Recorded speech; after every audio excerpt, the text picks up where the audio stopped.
Hi everybody, and welcome to Sheep Farm. And I thought I put together a short film about a chap called Yuval Harari. He's a World Economic Forum member and a speaker on two occasions, I believe, at Davos. And he spoke in one of his lectures about the hacking of humanity. So here's the video, just to give you a bit of background on what I was talking about. This danger can be stated in the form of a simple equation, which I think might be the defining equation of life in the 21st century. B times C times D equals R, which means biological knowledge multiplied by computing power multiplied by data equals the ability to hack humans, R. If you know enough biology and you have enough computing power and data, you can hack my body and my brain and my life, and you can understand me better than I understand myself. You can know my personality type, my political views, my sexual preferences, my mental weaknesses, my deepest fears and hopes. You know more about me than I know about myself. And you can do that not just to me, but to everyone. A system that understands us better than we understand ourselves can predict our feelings and decisions, can manipulate our feelings and decisions, and can ultimately make decisions for us. Now, in the past, many tyrants and governments wanted to do it, but nobody understood biology well enough, and nobody had enough computing power and data to hack millions of people. Neither the Gestapo nor the KGB could do it.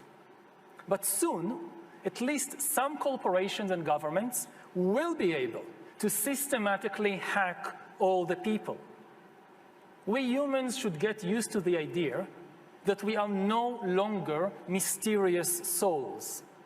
We are now hackable animals.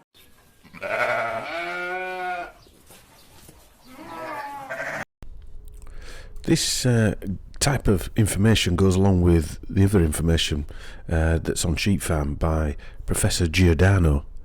And one of this guy's books, Sapiens, A Brief History of Humankind, was recommended by Bill the Kill Gates.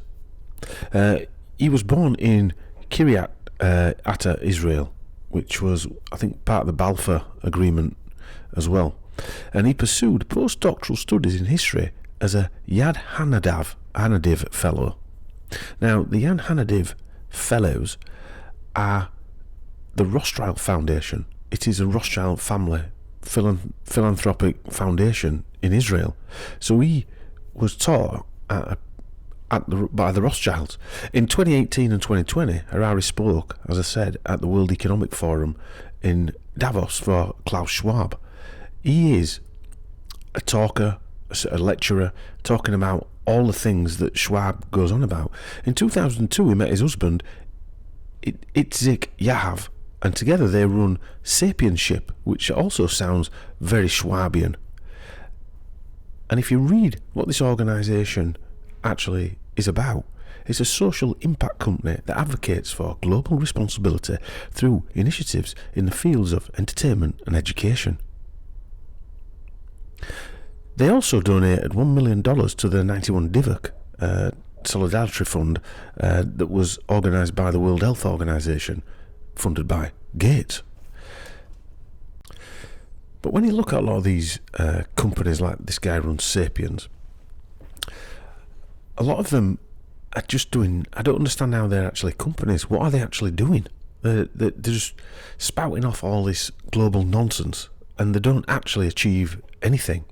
Anyway, a few years ago, he was interviewed by our good friend, Mr. Russell Global Brands, the activist. I'm going to do something on Russell Brand shortly, but probably one of these short type of on my own mini dives. But Russell Brand interviewed him for the Penguin Book Club, and Mr. Activist Russell Brand. The Penguin Book Club have a deal with Universal, who I think Brand is signed up with. Now, Russell Brand a lot of you will be aware, he was part of the part of the Despicable Me. He was Dr. Nefario in there. And if you remember, in the second Despicable Me, Dr. Nefario, the character Russell Brand played, he poisoned all the minions, turned them purple, and they all turned into like zombies and started attacking everybody that got injected into them. Quite interesting. Now, Mr. Activist Brand interviewed this guy twice, I think. He's interviewed him, and he interviewed him for Penguin, which again has got another interesting background as well.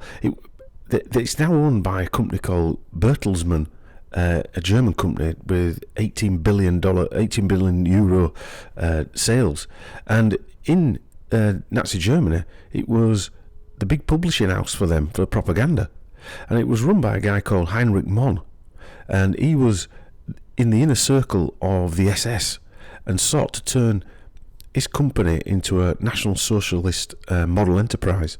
And ironically, this guy, Heinrich Mann, in 1987 won a Friend of the City of Jerusalem award at the Jerusalem Book Fair. How does that work?